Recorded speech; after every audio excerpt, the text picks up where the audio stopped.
Bismillahirrahmanirrahim. Assalamualaikum warahmatullahi wabarakatuh. Sebelumnya suara saya jelas nggak?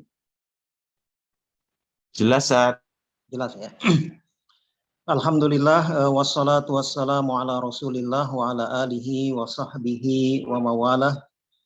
Asyhadu an la ilaha illallah wahdahu la syarikalah. Wa asyhadu anna Muhammadan abduhu wa rasuluhu la nabiyya wa la rasula ba'dah. Allahumma salli ala Muhammad wa ala alihi wa sahbihi ajma'in, amma ba'd.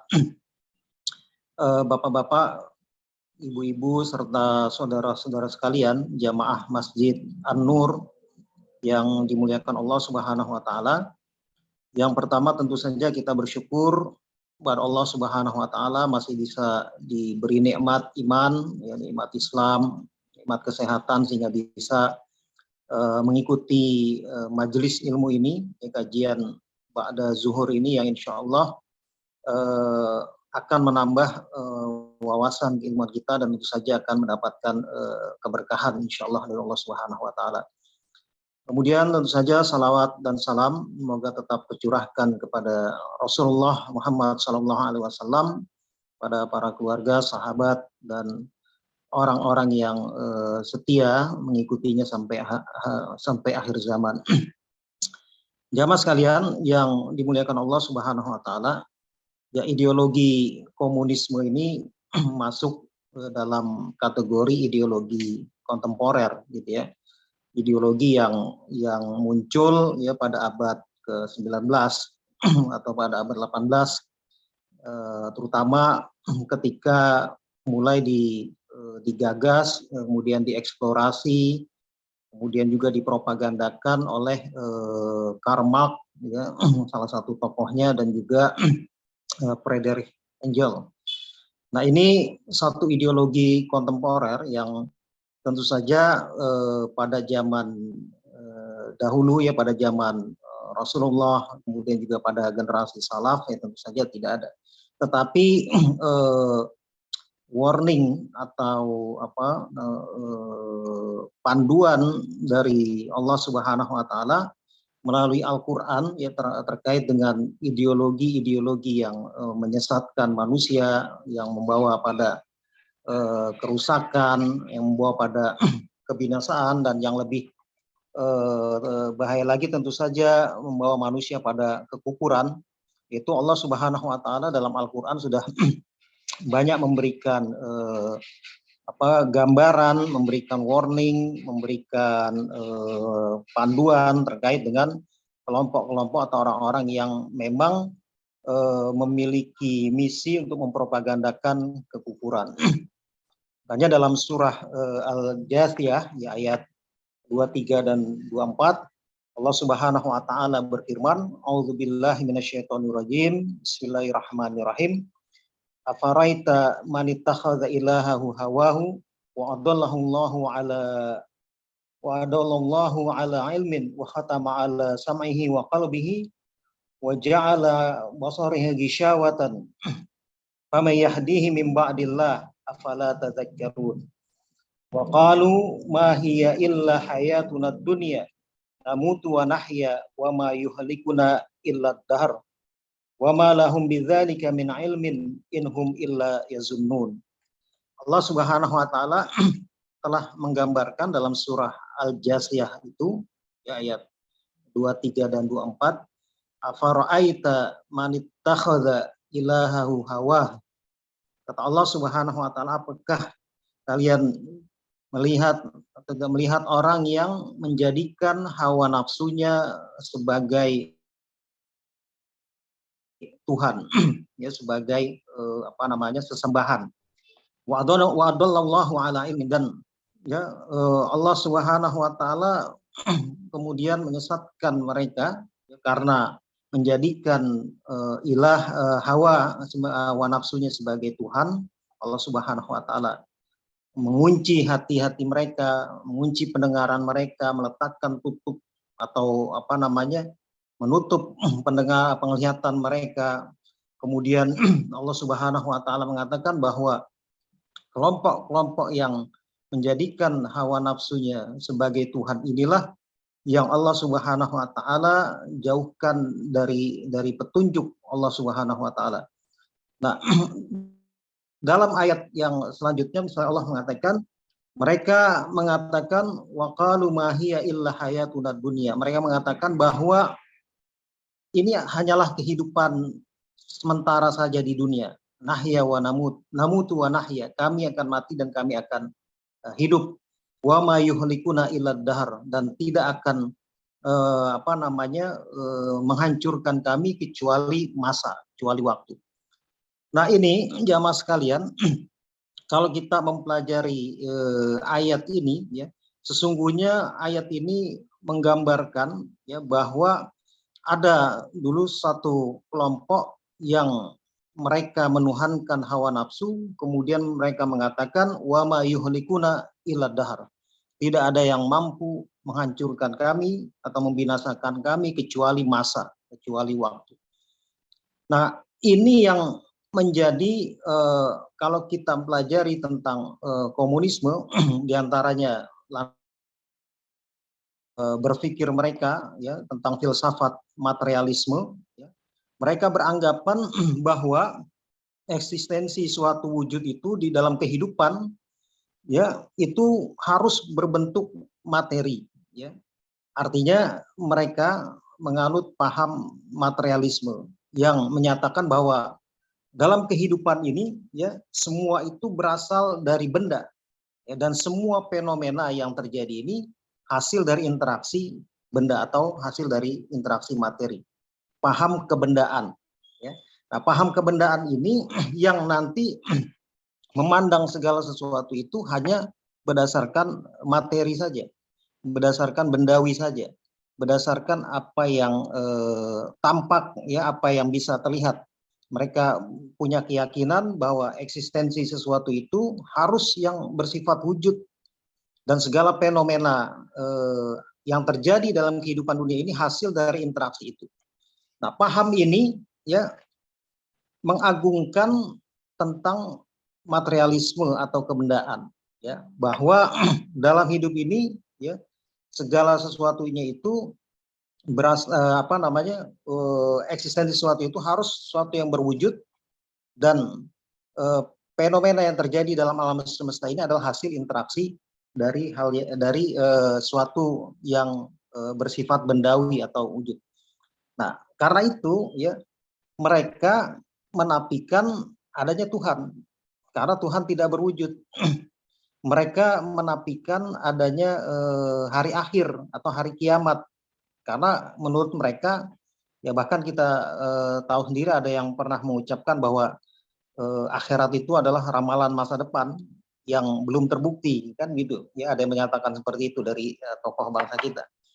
Nah, mereka tidak percaya pada hal-hal yang gaib. Nah, jadi singkatnya mereka tidak percaya pada hal-hal yang gaib, ya. Ini yang menjadi landasan filsafat materialisme dari gerakan komunisme ini, ya. Mereka berkeyakinan bahwa sesuatu itu harus berwujud, dan segala interaksi yang terjadi itu, ya, fenomena yang terjadi di dunia ini, gunung yang meletus, banjir yang bandang, gulungan ombak, kemudian turunnya hujan dan lain sebagainya, menurut mereka itu hasil dari interaksi sesuatu yang berwujud, sesuatu yang tampak dalam indera, ya, bukan sesuatu yang gaib, gitu ya. Kalau kita Islam kan jelas berkeyakinan bahwa ada suatu yang gaib yang maha mengatur dalam kehidupan di dunia ini. Nah, ini berbeda dengan komunisme. Mereka berkeyakinan bahwa segala sesuatu itu harus eksistensi sesuatu itu dalam kehidupan itu dia harus tampak dengan indrawi, ya, harus berwujud benda. Kemudian juga segala fenomena yang terjadi di dunia ini hasil dari evolusi atau interaksi dari berbagai macam materi itu, ya, berbagai macam benda itu. Nah, ini yang membedakan kita dengan komunisme, ya. Dan itu terbukti tadi saya katakan, ya, ada salah satu tokoh gitu yang ya, di negeri kita ini yang mengatakan bahwa akhirat itu ramalan masa depan yang belum tentu terbukti. Artinya mereka tidak mempercayai hal-hal gaib, ya. Mereka tidak percaya yang namanya kuasa Allah, mereka tidak percaya terhadap makhluk-makhluk gaib, ya, terhadap jin, malaikat, gitu ya, terhadap ruh dan lain sebagainya. Mereka tidak percaya karena segala sesuatu menurut mereka itu harus didasarkan atau bisa diindra. Nah, ini yang membedakan, ya, prinsip yang membedakan antara Islam dan komunisme. Dalam Islam jelas, ya, ketika kita membaca surah Al-Baqarah, ya, Allah Subhanahu wa taala berfirman di dalam surah Al-Baqarah di awal-awal surah itu, Allah Subhanahu wa taala mengatakan alladzina yu'minuna bil ghaibi wa yuqimunas shalah wa mimma razaqnahum yunfiqun. Allah Subhanahu wa taala mengatakan di antara ciri orang-orang yang bertakwa, orang yang beriman kepada Allah adalah orang yang yu'minuna bil ghaib, dia percaya pada hal-hal yang gaib, ya.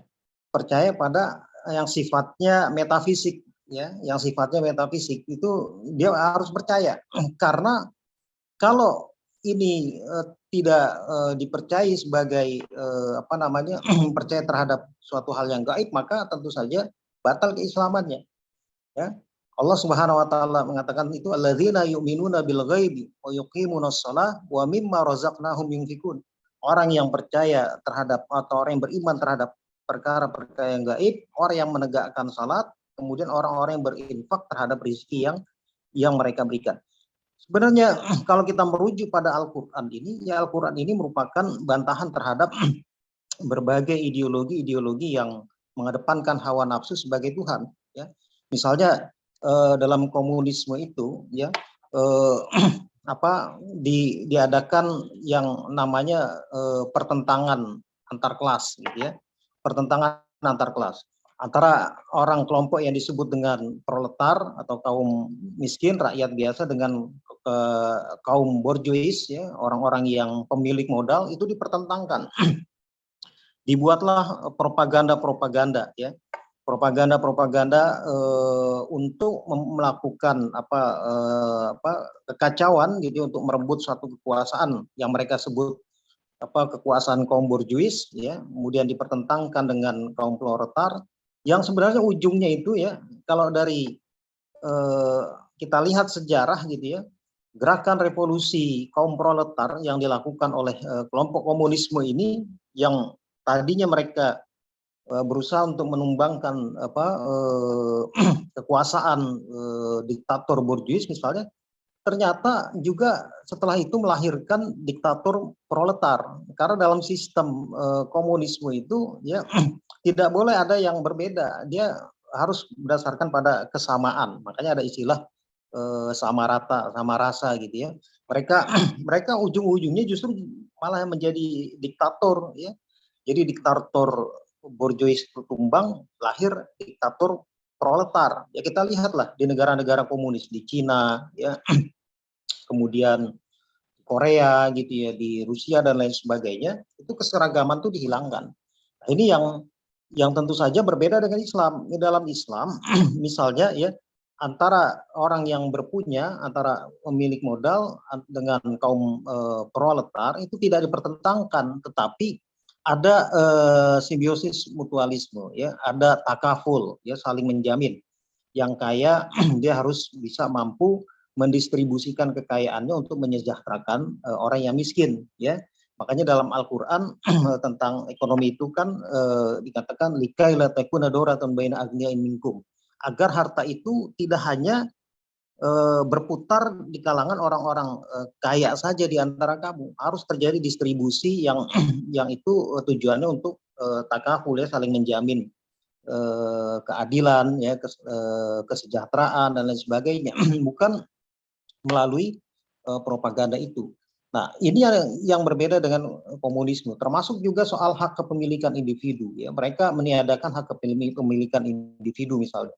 Sedangkan dalam Islam apa yang kita usahakan itu yang kita miliki. Nah, tetapi ada ajaran-ajaran misalnya tentang bagaimana kita berinfak, ya, bagaimana kita membantu orang miskin, ya, pada harta kita ada hak orang-orang yang tidak punya, gitu ya. Ini sistem keadilan Islam, ya, berbeda dengan sistem ekonomi, sistem sosial, sistem politik yang dilakukan oleh kelompok komunisme ini, ya. Makanya saya katakan tadi, ya, karena mereka berkeyakinan bahwa segala sesuatu itu, ya, sifatnya harus bendawi, harus materiali, harus bersifat materi, ya, kemudian juga harus bisa diindra, gitu ya. Nah, mereka akhirnya tidak percaya pada hal-hal yang sifatnya metafisik, hal-hal yang sifatnya transenden misalnya. Mereka tidak percaya adanya Tuhan, ya, mereka tidak percaya hari pembalasan, mereka tidak percaya pada hari akhir, mereka tidak percaya terhadap surga dan neraka, gitu ya. Yang mereka mengatakan bahwa nanti ketika selesai hidup di dunia ini ya sudah, ya. Makanya dalam dalam literatur apa namanya Arab, ya, komunisme juga disebut sebagai kelompok dahriyah, ya, berdasarkan ayat Al-Quran tadi, wa ma yuhlikuna illa dahar, ya, tidak ada yang menghancurkan kami selain adalah masa, ya. Karena mereka beranggapan bahwa tidak ada apa namanya hari pembalasan, tidak percaya Tuhan, ya, tidak percaya surga dan neraka dan lain sebagainya, tidak percaya hal-hal yang sifatnya metafisik atau gaib, maka dalam kehidupan ini mereka mengejar apa yang menjadi kebutuhan hawa nafsu mereka. Makanya dalam dalam komunisme itu, ya, ada istilah al-ghayah tubarrirul wasilah, ya. Tujuan menghalalkan segala cara. Ya, mereka menghalalkan segala cara karena apa? Karena tidak percaya bahwa akan ada hisab, ada perhitungan setelah hari pembalasan. Yang mereka percaya bahwa setelah dia mati ya sudah selesai, ya. Namutu wa nahya wa ma yuhlikuna illa dahar. Dalam Al-Qur'an gitu. Kami mati, kami hidup, kemudian apa namanya tidaklah kami binasa melainkan oleh waktu, ya. Nah, karena tidak percaya pada Tuhan, tidak percaya pada hari pembalasan, maka mereka menghalalkan segala cara untuk memenuhi kebutuhan materi mereka, ya, untuk memenuhi apa namanya kebutuhan hidup mereka.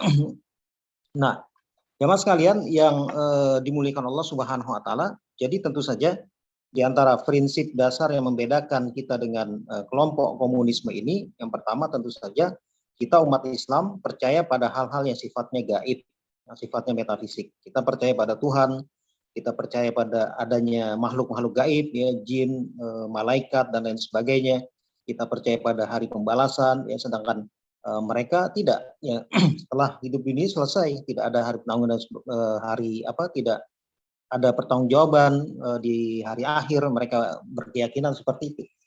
Nah, karena itu jamaah sekalian yang dimuliakan Allah Subhanahu wa taala, ya, karena prinsip materialisme yang menjadi filsafat materialisme yang menjadi pondasi gerakan mereka, inilah yang kemudian tentu apa namanya membuat kita bisa menyaksikan bagaimana rezim komunisme di hampir di seluruh dunia itu melahirkan kebijakan atau sikap yang berdarah-darah, ya. Misalnya ada satu buku yang ditulis oleh Taufik Ismail. Taufik Ismail ini seorang sastrawan yang sangat terkenal, ya, seorang budayawan, anak dari Kiai Haji Abdul Ghaffar Ismail. Abdul Ghaffar Ismail ini ulama terkenal dari Sumatera Barat, tetapi kemudian tinggal di Pekalongan dan banyak juga melakukan konfrontasi dengan kelompok komunis ketika itu. Nah, misalnya dalam buku Katastrofi Mendunia, ya, katastrofi ini artinya bencana, bencana besar. Menurut Pak Taufik Ismail, komunisme ini bencana yang sangat besar. Dia mengatakan dalam sejarahnya komunisme itu ya banyak melakukan politik berdarah, ya, yang menghabiskan nyawa manusia. Misalnya ya tahun 1917 sampai 1923 di Rusia itu Lenin, ya, salah seorang tokoh komunis, membantai 500.000 rakyatnya. Kemudian di Rusia, Stalin pada tahun 1929 membantai 6 juta penduduk. Kemudian Stalin juga di Rusia pada tahun 1925 sampai 1953 itu membantai kurang lebih 50 juta penduduk, 40 juta rakyat Rusia. Kemudian di Cina, Mao Zedong dari tahun 1940 sampai 1976 membantai kurang lebih 50 juta penduduk rakyat Cina. Kemudian di Kamboja tahun 1975 sampai 1979 rezim Pol Pot, rezim Khmer Merah itu dia membantai kurang lebih 2,5 juta rakyat Kamboja. Itu dari tahun 1975 sampai 1979. Kemudian di era timur, di Eropa Timur, ya, rezim komunis Rusia dan Soviet dari tahun 1950 sampai 1980 membantai kurang lebih 1 juta rakyat Eropa. Kemudian 150.000 rakyat Amerika Latin juga pernah dibantai oleh rezim komunis dalam kurun waktu 1950 sampai 1980. Kemudian 1,7 juta rakyat di berbagai negara di Afrika dibantai rezim komunis dari kurun waktu tahun 1950 sampai 1980. Kemudian yang terakhir di Afghanistan, ya 1,5 juta rakyat Afghanistan dibantai oleh rezim komunis Najibullah dari tahun 1978 sampai 1987. Ini data-data di dunia ya. Belum lagi yang terjadi di Indonesia, misalnya yang terjadi saat pemberontakan di Madiun, ya kita kenal ada peristiwa Kanigoro, ya santri kiai dibunuh, dibantai, kemudian ada peristiwa G30 SPKI, ya pembantaian terhadap Dewan Jenderal, kemudian banyak lagi. Artinya memang komunisme ini adalah rezim yang berdarah-darah, ya sistem komunisme ini adalah sistem yang menghalalkan segala cara, ya karena mereka menganggap bahwa kehidupan di dunia ini ya mementingkan materialisme, ya mementingkan apa yang bisa didapat untuk kebutuhan apa namanya hidupnya, karena tidak ada lagi kehidupan setelah kematian dalam kepercayaan mereka. Nah, karena itu saudara sekalian yang dimuliakan Allah Subhanahu wa taala, ya dalam kurun waktu 1917 sampai 1991 dalam catatan Pak Taufik Ismail, ya komunisme itu sudah membantai 100 juta, ya 100 juta manusia, ya di 76 negara, ya membantai 100 juta manusia di 76 negara dari kurun waktu tahun 1917 sampai 1991. Ya.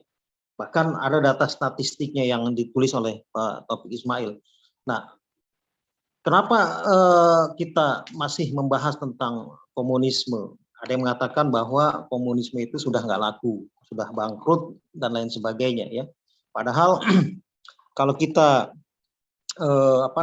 memahami dalam sebuah tatanan, ya sebuah sistem, sebuah ideologi, gitu ya, bahwa ideologi itu tidak akan pernah mati. Ya. Idea is never die. Ideologi itu tidak akan mati. Orangnya mungkin bisa mati, tapi ideologinya itu akan terus ada, akan terus menyebar. Ya, apalagi ideologi yang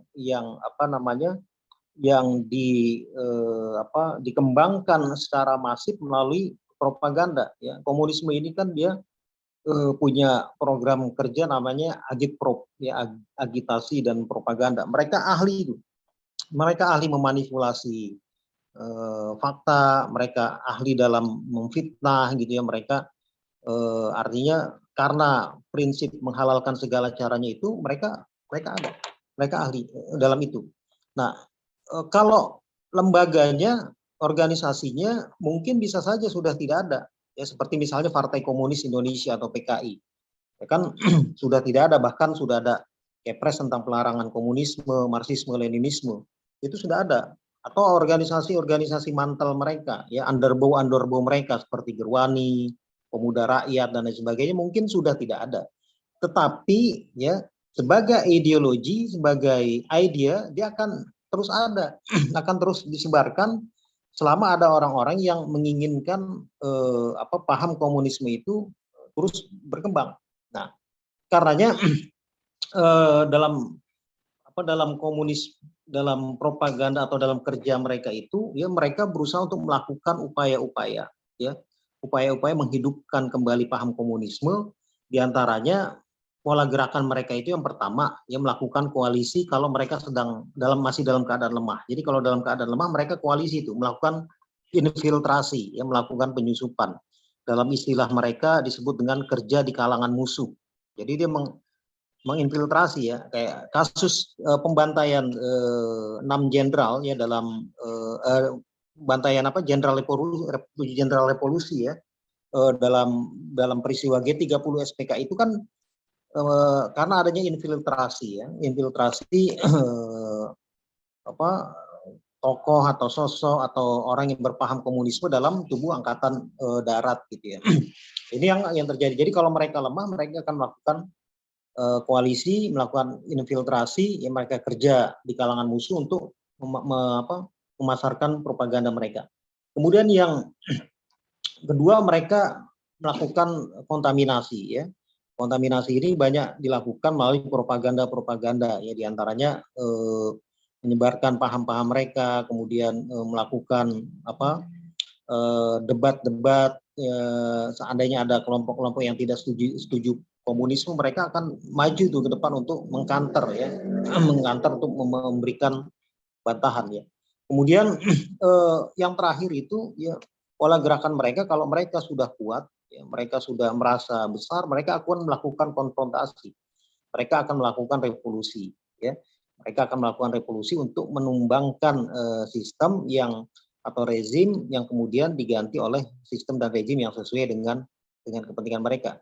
Yang saya bilang tadi, mereka ingin menumbangkan rezim yang mereka sebut sebagai rezim borjuis, tetapi pada kenyataannya setelah rezim borjuis tumbang, yang muncul adalah diktator proletariat. Ya. Revolusi kaum proletar itu ternyata juga melahirkan diktator proletar ya, karena mereka tidak punya nilai ya, tidak punya nilai yang terkait dengan kehidupan sesudah kematian ya. Mereka tidak percaya itu, sehingga melakukan apa saja walaupun sangat kejam ya, sangat biadab. Misalnya di peristiwa di Madiun, banyak kiai yang disembelih, santri yang disembelih, yang dimasukkan ke dalam sumur, yang dipotong-potong dan lain sebagainya. Nah, itu karena mereka tidak percaya apa yang namanya dosa, apa yang namanya surga, neraka, hari pembalasan dan lain sebagainya. Nah, ini paham mereka. Yang mereka tahu hidup itu adalah untuk memenuhi kebutuhan hawa nafsunya di dunia. Mereka berusaha untuk itu. Nah, jamaah sekalian yang dimuliakan Allah Subhanahu wa taala, kenapa kita menolak komunisme ya? Kenapa kita menolak komunisme? Yang pertama, tentu saja komunisme ini sistem kufur. Ya, tadi sudah kita jelaskan bagaimana keyakinan mendasar mereka ya tentang hal-hal yang gaib dan lain sebagainya. Nah, komunisme ini sistem kufur, sehingga pada tahun 1957 kalau nggak salah di Palembang, seluruh ulama di Indonesia ini berkumpul kemudian melahirkan fatwa haram ya bagi umat Islam untuk menyolati orang komunis karena dia sudah masuk kategori kafir ya, orang komunis. Kemudian juga tahun 1954 ya, ulama-ulama dari Persatuan Islam atau Persis juga mengeluarkan fatwa terkait dengan komunisme ini ya. Artinya orang yang kalau dia secara sadar mengikuti paham komunisme dan kemudian menyebarkan paham komunisme itu, ya dia masuk dalam kategori murtad atau kafir ya. Ini biasanya kenapa dibedakan antara secara sadar dan tidak, karena juga banyak yang orang yang tidak tahu gitu ya, atau hanya sekedar ikut-ikutan karena terpengaruh oleh propaganda komunisme ya.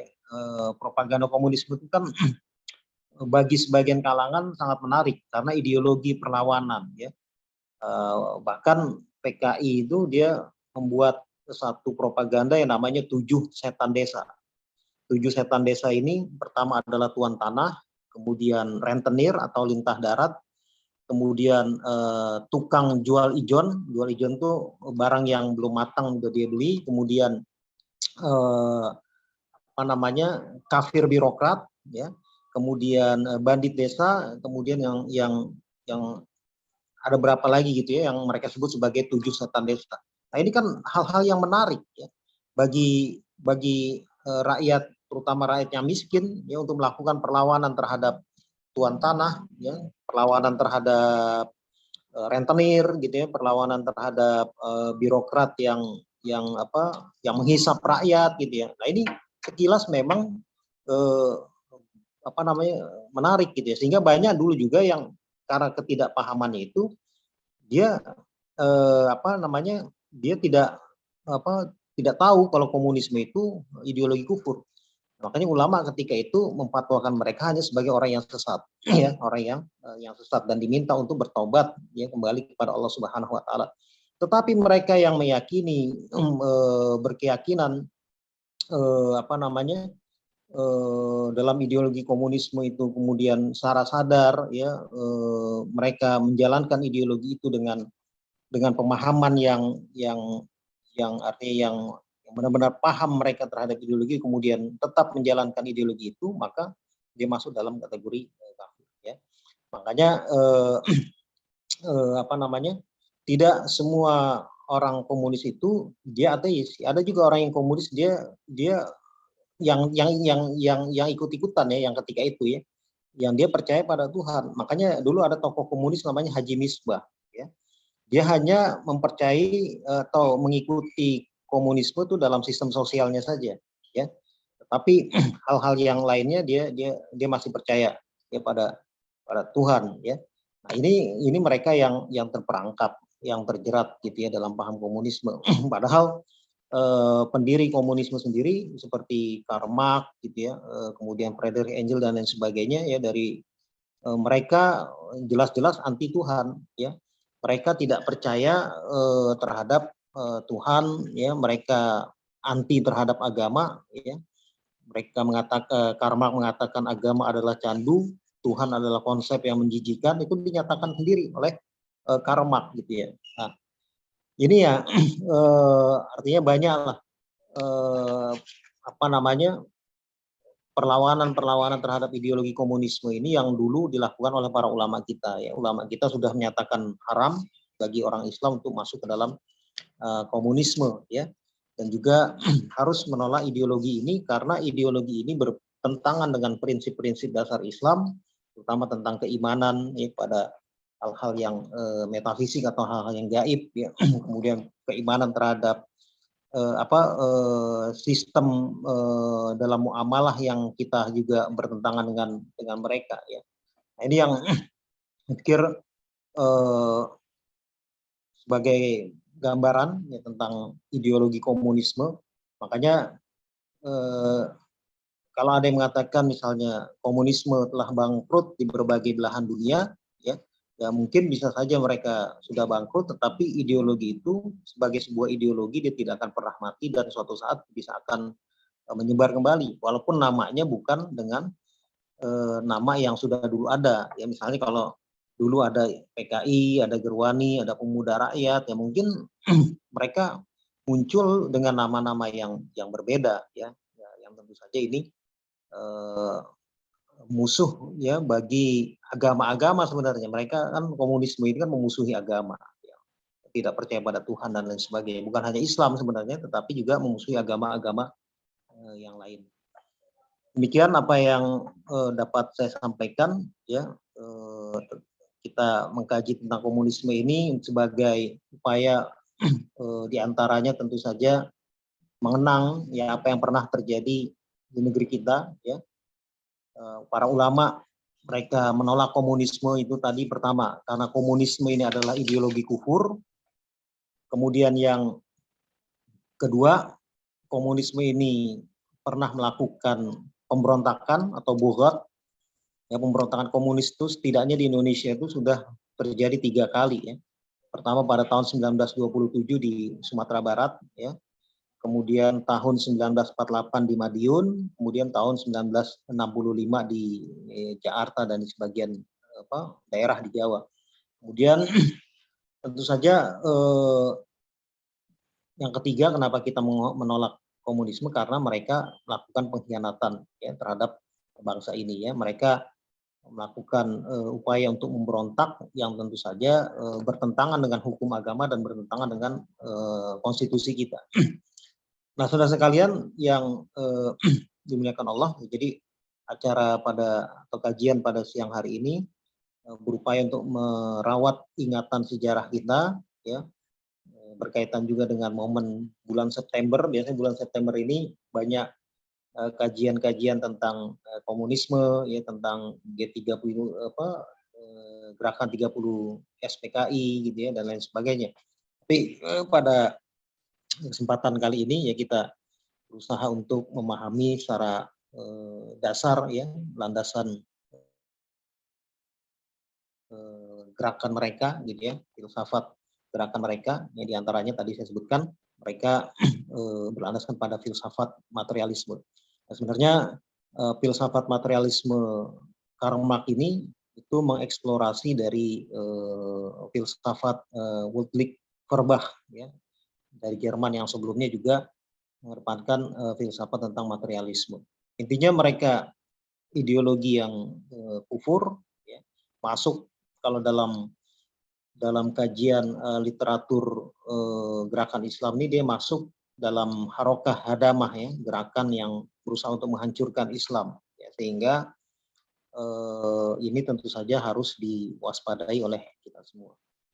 Demikian mudah-mudahan bermanfaat ya. Nah, sebelum saya tutup ada hal yang menarik gitu ya, ketika misalnya kenapa komunisme bisa berpeluang untuk bangkit, kita bisa berpeluang untuk bangkit lagi. Yang pertama kalau kita membaca buku-buku tentang gerakan mereka, bagaimana mereka membangun satu sistem sosial, sistem masyarakat, ya, yang terjadi itu mereka bisa bangkit itu diantaranya adalah karena faktor kemiskinan, ya.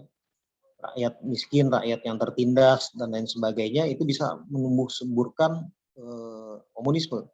Kemudian juga penguasa yang apa namanya yang tidak berpihak pada rakyat juga bisa menyuburkan itu ya.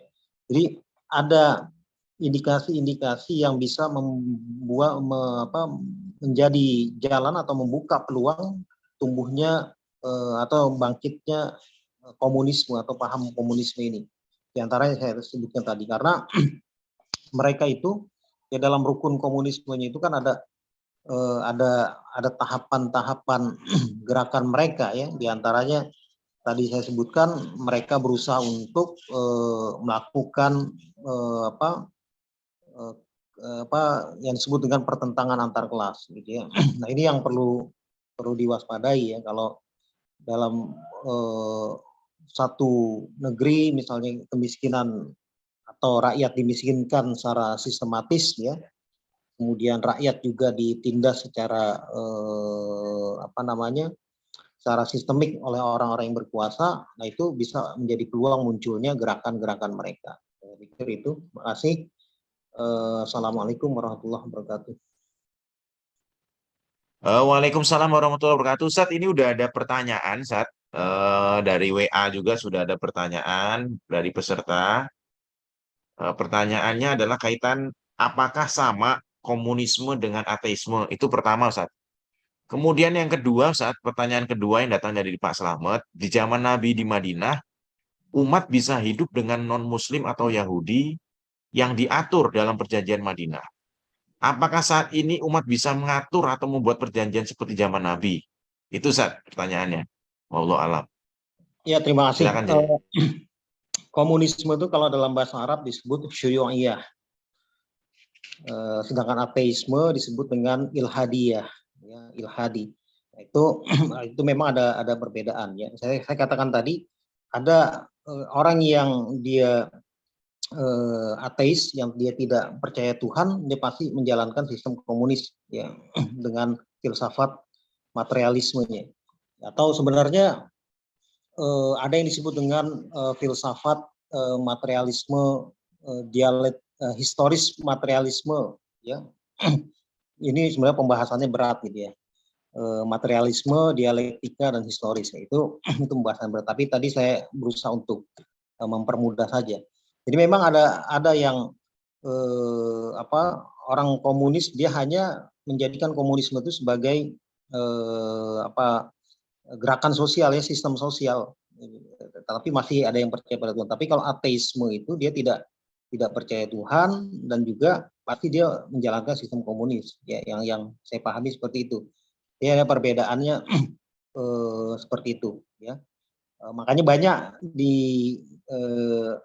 Ini ada buku ya, judulnya, ini buku sangat terkenal dulu, judulnya Mewaspadai Kuda Troya Komunisme. Ini buku tentang gerakan komunis, karena banyak justru yang aktivis aktivis kiri ketika itu yang dia beragama Islam tapi terpengaruh oleh paham komunisme. Ya, mereka menjadikan komunisme sebagai sistem sosial, sistem ekonomi, sistem politik, tapi masih percaya Tuhan. Nah, tapi kalau kelompok yang ateisme, ya mereka tidak percaya Tuhan dan menjalankan sistem komunis masih seperti itu. Nah, kemudian pertanyaan yang kedua, ya tentang bagaimana ketika Nabi di Madinah mampu menyatukan berbagai golongan untuk dalam satu kesepakatan yang disebut Piagam Madinah. Bagaimana caranya? Tentu saja caranya itu harus berkuasa. Ya, orang Islam berkuasa. Nabi Muhammad SAW ketika itu kan memegang kekuasaan. Ya, jadi kuat dan memegang kekuasaan, akhirnya mampu membangun satu kesepakatan, suatu perjanjian, ya, Mitsaq Madinah. Nah, ini sebenarnya di kita itu juga pernah ada kesepakatan yang disebut dengan Piagam Jakarta, kan. Piagam Jakarta itu kan hasil kesepakatan konsensus para tokoh bangsa, ya. Itu pernah terjadi. Jadi kalau mau terwujud seperti apa yang ada di Madinah, ya umat Islam harus memegang kekuasaan, ya, harus punya kekuatan untuk memegang kekuasaan. Dan kalau Islam yang berkuasa, insya Allah tidak akan ada kezaliman. Ya, sistem Islam itu sistem yang adil, ya. Saya katakan tadi misalnya antara orang yang miskin dengan orang kaya itu harus saling takaful, ya, saling menjamin, ya, tidak boleh dipertentangkan gitu, ya. Ada hak orang-orang miskin dari orang-orang kaya, itu keadilan Islam. Tidak boleh memberontak terhadap pemerintahan yang sah, itu juga sistem Islam. Nah, karena kalau yang terjadi seperti apa yang terjadi di negara-negara komunis gitu, ya, pemberontakan atau revolusi yang berdarah-darah itu justru akan melahirkan pemimpin-pemimpin yang nanti juga akan menindas dan akan berakhir dengan pemberontakan juga, ya. Makanya dalam Islam itu dilarang kita memberontak terhadap pemimpin yang sah, ya, pemimpin yang konstitusional, itu karena pemberontakan itu pasti akan melahirkan pemberontakan berikutnya, ya. Dalam istilah Arab disebut at-tamarrud, ya, pemberontakan itu pasti itu akan melahirkan seperti yang tidak terputus, ya. Dan itu terbukti kan di Mesir misalnya, ya. Pemimpinnya karena pernah terjadi pemberontakan, ya akhirnya tumbang dengan pemberontakan. Di Libya misalnya, Muammar Gaddafi itu tumbang karena dia juga dulu memberontak. Ya, kemudian banyak lagi negara-negara lain lah yang, nah karena itu Islam melarang untuk melakukan pemberontakan. Dan komunisme ini, terutama di Indonesia itu PKI itu, dia pernah melakukan bugot, melakukan pemberontakan, sehingga harus ditolak.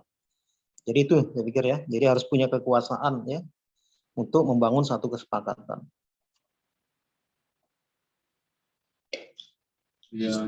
Baik, Bapak Ibu yang dimuliakan Allah Subhanahu Wa Taala, ada lagi mungkin pertanyaan? Kalau nggak ada pertanyaan, kita cukupkan dulu sampai di sini. Silakan, kami persilakan kepada Bapak Ibu sekalian yang ingin bertanya kepada Ustadz. Baik, kalau tidak ada pertanyaan, kita tutup saja pertemuan kita pada kesempatan siang hari ini. Jazakumullahu khairan khairul jaza kepada Ustadz Artawijaya yang sudah menyampaikan materinya. Mari kita tutup bersama acara kita pada kesempatan siang hari ini dengan membaca doa kafaratul majelis. Subhanakallahumma wa bihamdika asyhadu an la ilaha illa anta astaghfiruka wa atubu ilaik. Dan kami ucapkan terima kasih kepada Ustadz dan para jamaah sekalian yang telah berpartisipasi dalam acara ini. Saya akhiri, billahi taufiq. Assalamualaikum warahmatullahi wabarakatuh. Waalaikumsalam warahmatullahi wabarakatuh. Terima kasih, Ustaz. Ya, sama-sama.